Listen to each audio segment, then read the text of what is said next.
When the Moon is Low is both a pressing book of now as well as an enduring story of family and determination. Nadia Hashimi imbibes her characters with the realistic grit, love, and fear that we find in real life. The journey depicted in Moon is that of a school teacher, wife, and mother as she travels through mad odds to reunite her loved ones. Hashimi is the author of The Pearl That Broke Its Shell and is a Washington, D.C. area pediatrician. Her fiction ties together her passionate work in her community as well as her dedication to telling the most human of our stories. Please join me in welcoming Nadia Hashimi.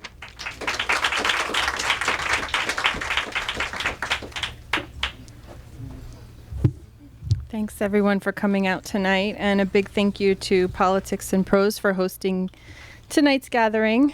I've been to this store prior for readings of other authors and to browse the book stacks, and so it's really nice to be here and to be on this side of the room, actually. So to add a little bit, and thank you for the introduction, I'll add a little bit of information to the background, to my own personal background, to give you an idea of how I came to this story. And so my family, I come from parents who left Afghanistan in the 1970s, in the early 1970s, and it was a time before Afghanistan was really taking a turn for the worse. And so they came to the United States, and I happened to be born here, with an idea that they may at some point return home. That didn't really work out the way they had anticipated it might.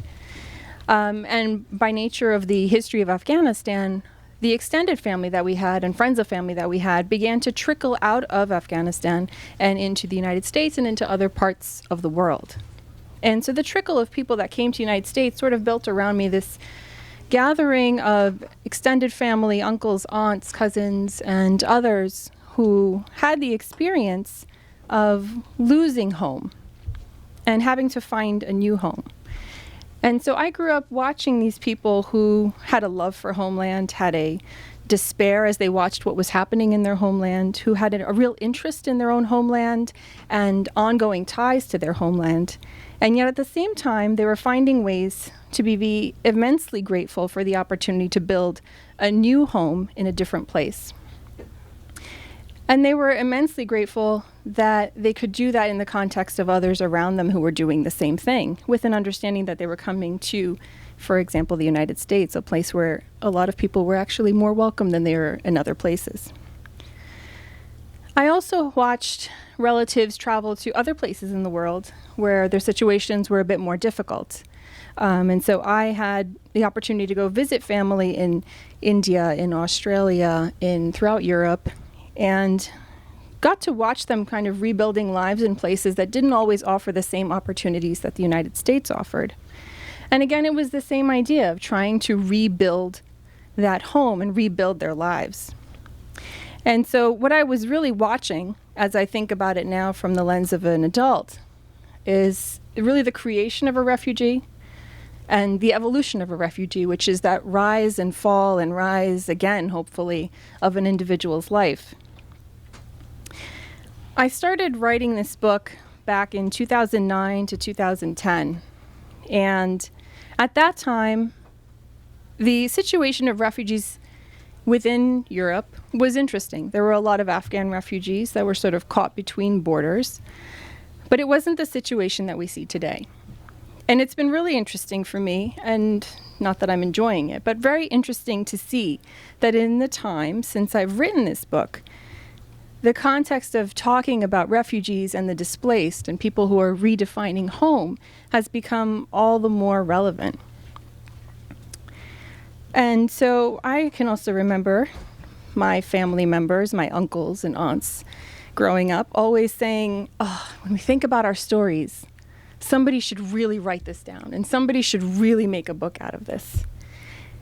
And so I came to the point where I said, you know what, I'll do that. So I've made a couple of uncles very happy.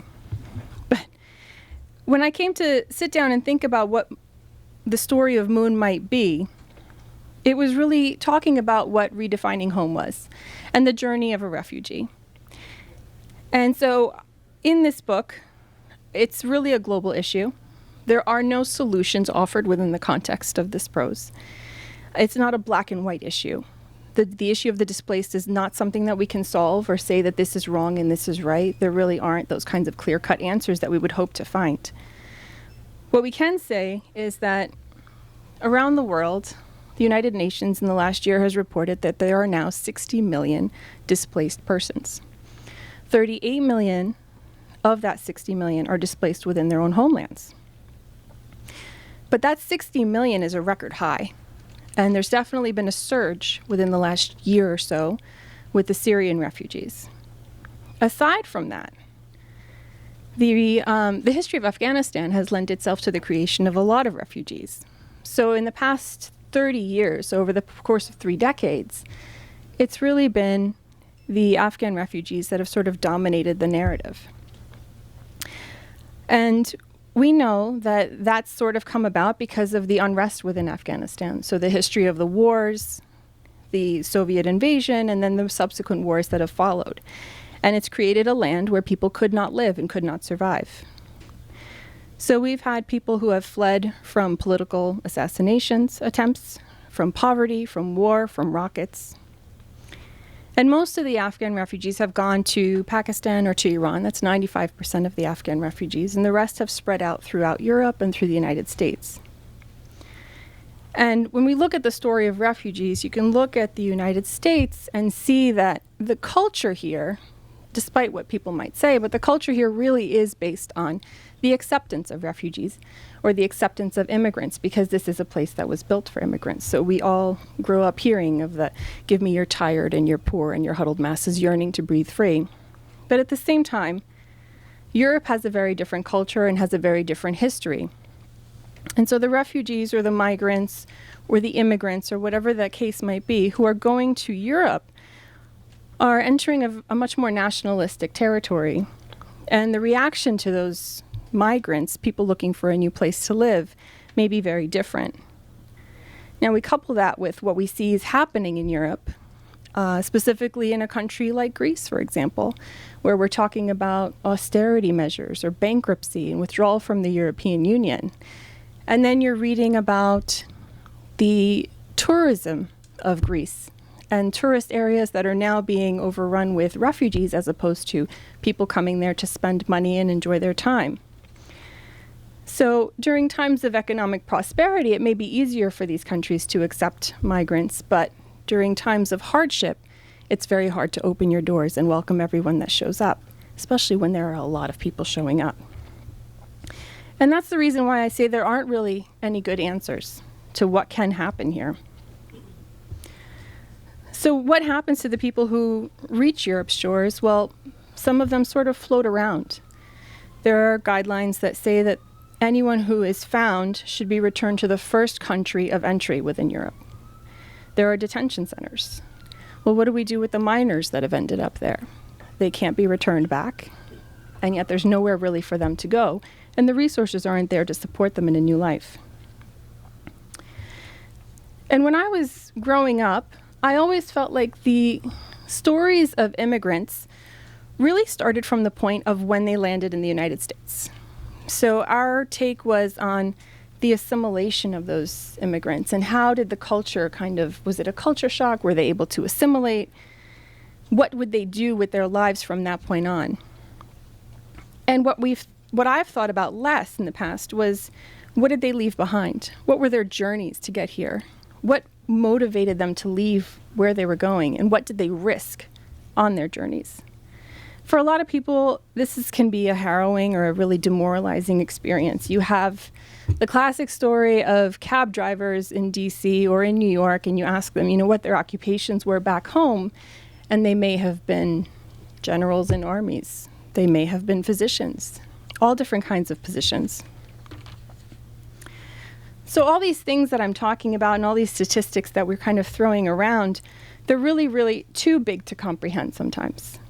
And that's the magic of storytelling for me, is where you can put that into the context of a story, into one life, and follow an individual as they journey through a path. And even if it's a fictional path, it can be representative of a reality. And through that story, we can build bridges where one individual can understand another, can better comprehend another.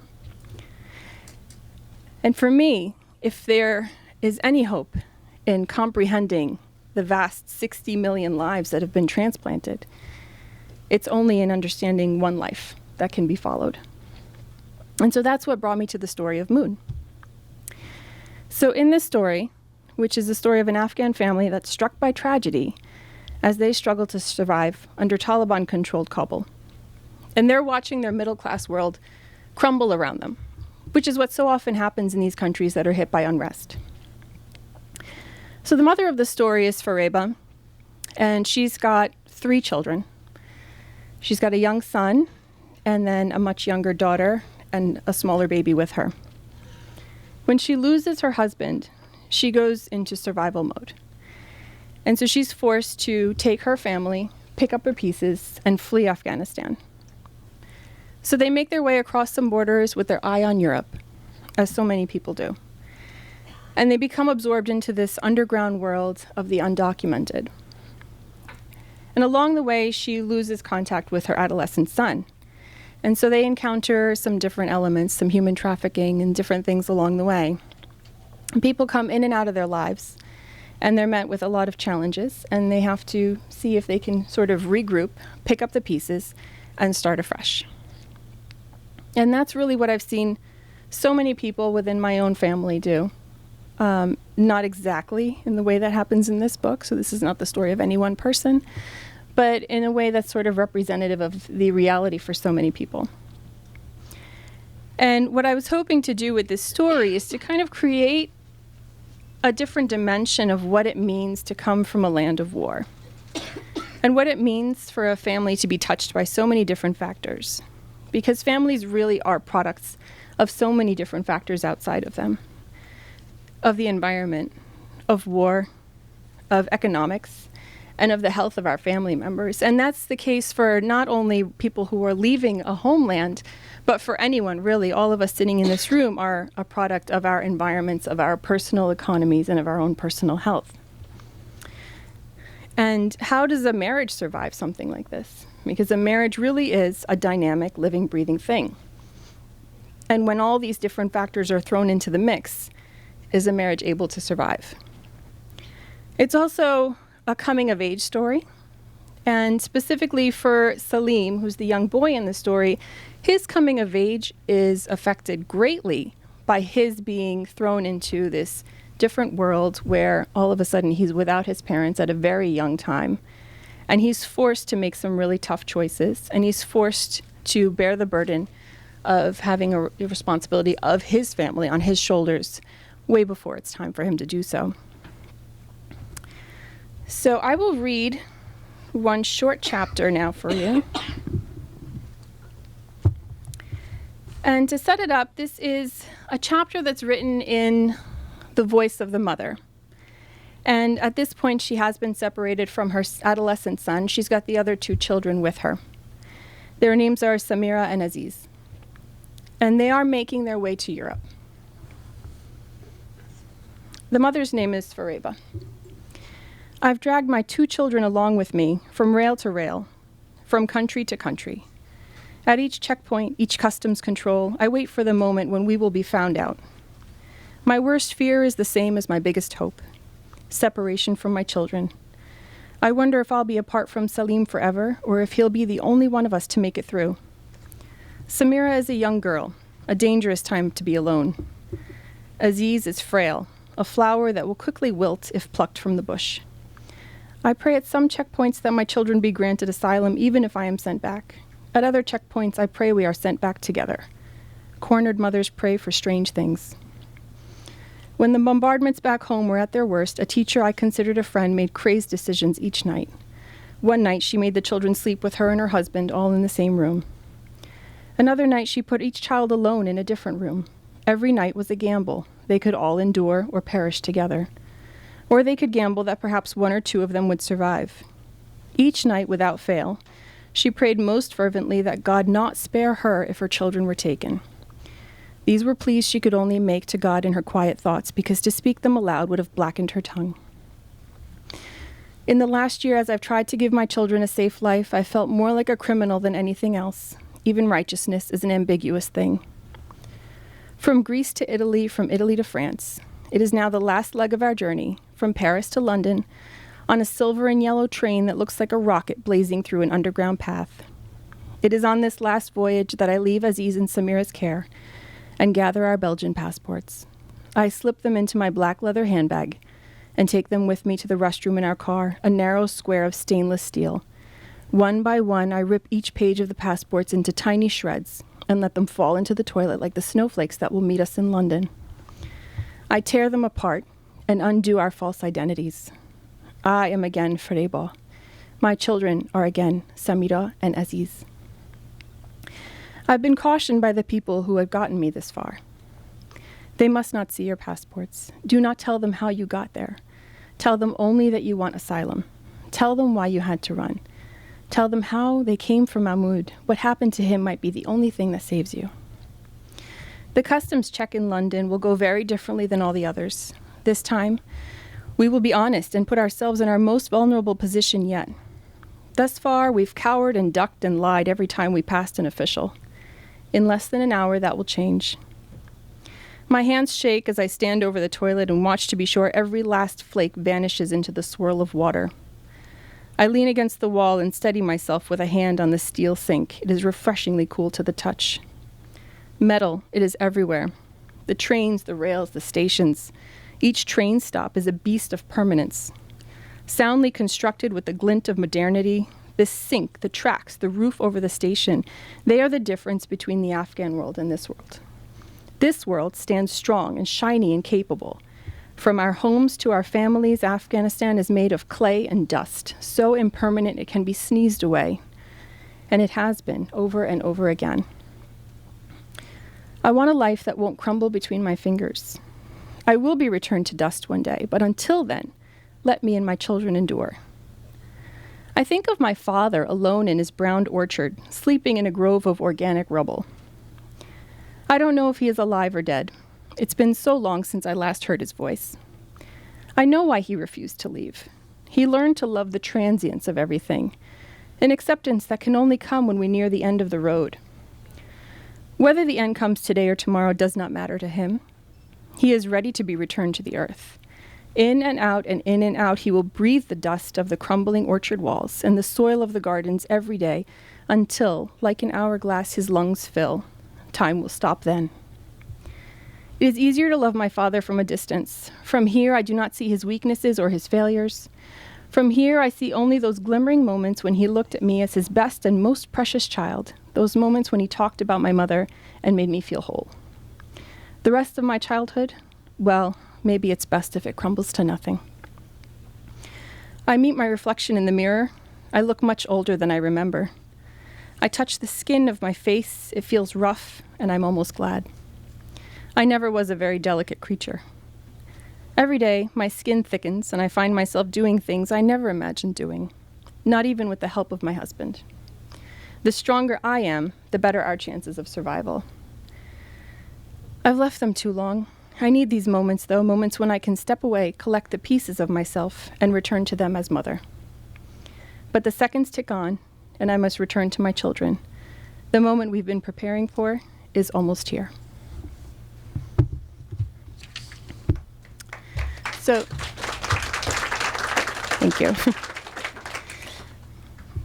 My goal in creating this story was not to create a saga of a family that is so downtrodden that people would leave it feeling helpless or hopeless. Because I think that in the stories of refugees, and that has been my personal experience and what I've observed, is that the story of refugees should give us hope. There is room to help people. There is room to watch people succeed. And I've seen the rise and fall and rise again, as I said, of these individuals who find a way to succeed. The refugees that I know who have come to the United States or to other countries like Australia or Europe are today small business owners who employ others. They are scientific researchers. They are bank tellers. They are interpreters or linguists that are employed by the United States government. They are physicians who are helping others. So refugees can find home again. Refugees can rebuild. And a refugee is not a refugee forever. The one thing that I will say about this book, and that's something that I've put into the acknowledgments in the back, is that this story was really inspired by the masses of people all over the world who are looking for home.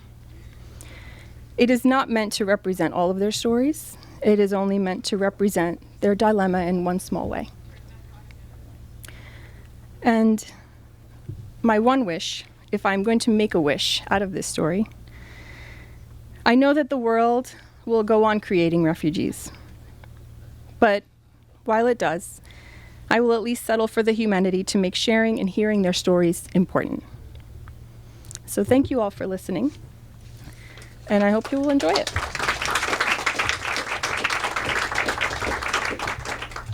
Does anyone have any questions? We have some time for a question or two if anyone wants to go to the mic.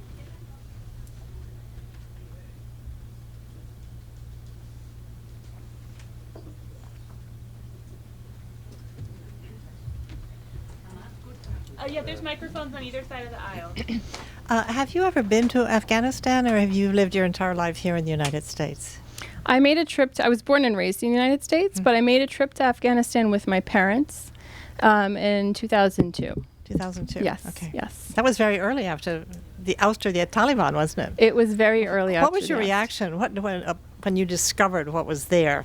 Did it really disconnect with what you had anticipated, or? In some ways it did, in some ways it didn't. So I grew up hearing about a very different Afghanistan than what I saw on the news. The Afghanistan that I learned about through my parents and through their photographs and through their histories was really an Afghanistan where my mother and her sisters all went to universities. They had a very peaceful upbringing. They traveled throughout the country. The Afghanistan that at the same time I was watching on the news was a very different country. It was one that was really falling apart, was in disarray, and was just being attacked from all corners, and then from within too.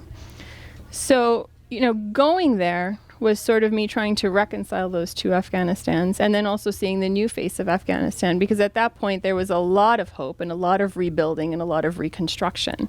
So, we would travel and go see my mother's childhood home, for example, one of which was still standing. The other of which had been reduced to, we found one banister, and that's how she recognized her home. And then at the same time, we saw beautiful brand new buildings going up that looked like they could come straight out of the United States. So it was a very mixed experience. I think my question actually is a good follow-up to that. Similar. I just wanted to know, congratulations, first of all. Thank you. I wanted to know what kind of research you did. I mean, did you talk to individuals about their experiences as they travel through different countries as refugees? Because I know, you've been brought up in, born and brought up here. Yes. And you have family as references. But did you go beyond your own family? Because like you said, the history and the television, the media doesn't reflect the personal stories. Yeah. And the personal stories are really the success of this book. So, and that's what I was hoping to stay authentic to the personal experiences. One of the benefits of having, I always call it, there's the big fat Greek wedding, but my whole life has been the big fat Afghan party, really. So I have a very large extended family that's Afghan. And from within that family, there's a wealth of resources when it comes to the journeys that people have made from Afghanistan to wherever it is they were going, whether it be India or Australia or the United States or Canada. So a lot of what I have talked about really draws from within my own family. It's not really the characters themselves, but the mechanics, I would say, of their journeys.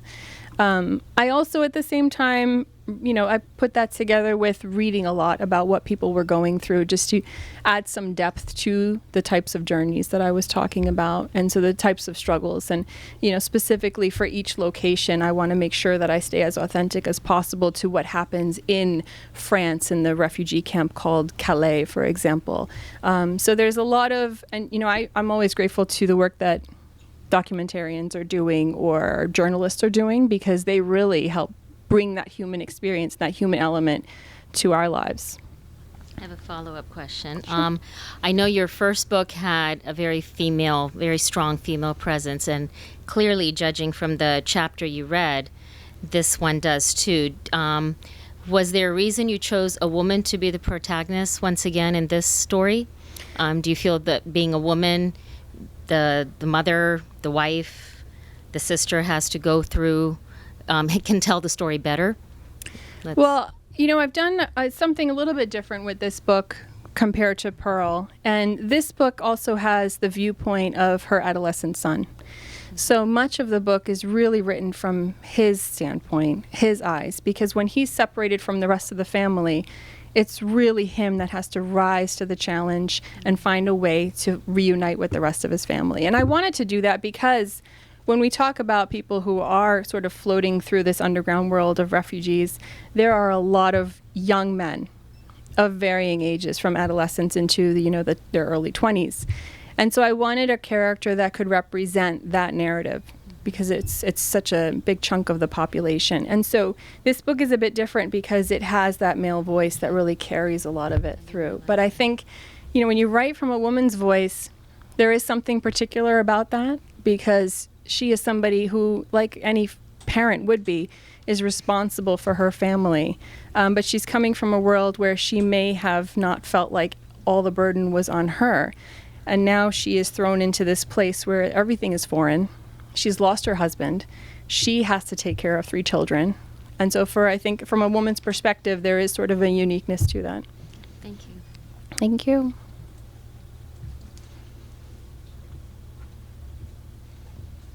If there are no more questions, we will start our signing. Thank you all again for coming, and please join me in thanking our author.